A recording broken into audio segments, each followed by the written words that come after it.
বাংলাদেশের একজন বিশিষ্ট ক্রীড়া অনুরাগী মরহুম আরাফাত রহমান কোকোর স্মরণে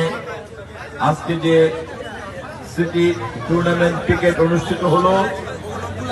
খেলার শেষ পর্যায়ে এসে আমরা এখানে খেলাটা উপভোগ করেছি এবং আমরা বুঝতে পেরেছি যে খুব আনন্দের মধ্য দিয়ে এই টুর্নামেন্ট আয়োজিত হয়েছে। আমি ধন্যবাদ জানাই জাতীয়তাবাদী ছাত্র দলের খানজাপুর ইউনিয়নের নেতৃবৃন্দকে, যারা এরকম একটা চমৎকার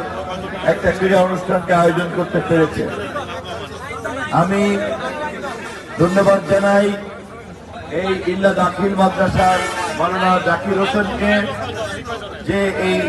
আয়োজনের একজন অন্যতম পৃষ্ঠপোষক এবং এর নেপথ্যে যারা কাজ করেছে এই সমস্ত ছাত্রনেতা যুবনেতা তাদেরকে আমি